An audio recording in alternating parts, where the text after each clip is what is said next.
मकर संक्रांति भारत का वो पर्व जब सूर्य उत्तरायण होते हैं। लेकिन क्या आप जानते हैं कि इस दिन काले तिल और गुड़ का दान क्यों किया जाता है? यह कहानी केवल खगोल विज्ञान की नहीं, बल्कि एक पिता और पुत्र के बीच के प्रेम, अहंकार, क्रोध और फिर मिलन की है। यह कहानी है सूर्य देव और उनके पुत्र शनि की। हजारों वर्ष पहले सूर्य देव का तेज इतना प्रचंड था कि उनकी पत्नी संज्ञा उसे सहन नहीं कर पाती थी। विवश होकर उन्होंने अपनी परछाई छाया को जन्म दिया और स्वयं तपस्या के लिए चली गईं। संज्ञा ने छाया से कहा, छाया, तुम मेरी प्रतिलिपि हो। आज से तुम सूर्य देव की सेवा करोगी, लेकिन यह रहस्य किसी को पता नहीं चलना चाहिए। समय बीतता गया। छाया और सूर्य देव के संयोग से एक पुत्र का जन्म हुआ, शनि। लेकिन शनि देव अपने माता की तरह श्याम वर्ण यानी काले रंग के थे।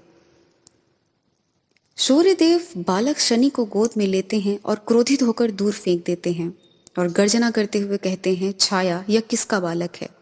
इसका रंग मेरे जैसा स्वर्णिम क्यों नहीं? यह अंधकार जैसा काला बालक मेरा पुत्र नहीं हो सकता।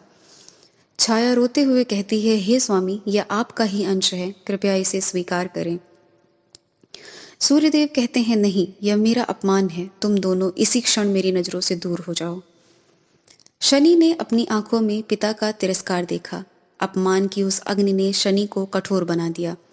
माता छाया के कहने पर शनि देव ने महादेव की शरण ली। शनि देव तपस्या करते हुए कहते हैं, हे महादेव, अगर मेरे कर्म सच्चे हैं तो मुझे वह स्थान दे जहां से मैं सबको न्याय दे सकूं। समय बीतने के साथ सूर्यदेव और शनि के बीच दूरियां बढ़ती गईं। क्रोध के वशीभूत होकर सूर्यदेव ने शनि के घर कुंभ को जलाकर भस्म कर दिया। अपनी माता को बेघर देख शनिदेव का धैर्य टूट गया। शनिदेव क्रोध में बोले, पिताश्री, आपने सीमा लांघ दी है। यदि आपने अपनी शक्ति का दुरुपयोग किया है तो अब आपको दंड भुगतना होगा। शनिदेव की दृष्टि पड़ते ही सूर्यदेव काले पड़ गए। सृष्टि का संतुलन बिगड़ गया। अंत में भगवान शिव को हस्तक्षेप करना पड़ा।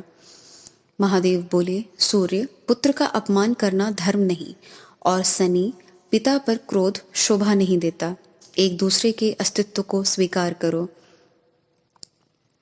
अहंकार शांत हुआ। सूर्यदेव को अपनी गलती का बोध हुआ। वे अपने पुत्र शनि से मिलने उनके दूसरे घर मकर में पहुंचे। शनिदेव ने देखा कि उनके पिता स्वयं चलकर आए हैं। शनिदेव मन ही मन सोचते हैं, मेरे पास पिता के स्वागत के लिए कुछ नहीं है। घर जल चुका है, केवल ये काले तिल ही बचे हैं। शनिदेव एक पात्र में काले तिल लेकर सूर्यदेव को अर्पित करते हैं और कहते हैं, पिताश्री, मेरे पास केवल यही है, कृपया इसे स्वीकार करें। जैसे ही सूर्यदेव ने वे तिल ग्रहण किए, एक चमत्कार हुआ। उनका कालापन दूर हो गया और वे फिर से चमकने लगे। सूर्यदेव गदगद होकर बोलते हैं, पुत्र शनि, तुम्हारे इन काले तिलों ने मुझे मेरा खोया हुआ तेज वापस दे दिया।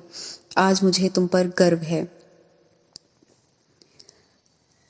आज से जब भी मैं तुम्हारी राशि मकर में प्रवेश करूंगा, वह मकर संक्रांति कहलाएगी।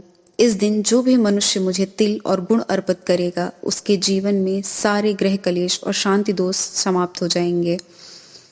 और इस तरह मकर संक्रांति पिता और पुत्र के पुनर्मिलन का प्रतीक बन गई। यह त्योहार हमें सिखाता है कि कड़वाहट कितनी भी गहरी हो, प्रेम और क्षमा उसे मिटाया जा सकता है। तो इस मकर संक्रांति केवल पतंग ही ना उड़ाएं, बल्कि अपने रिश्तों की कड़वाहट को भी तिल गुड़ की मिठास से दूर करें। आप सभी को मकर संक्रांति की शुभकामनाएं।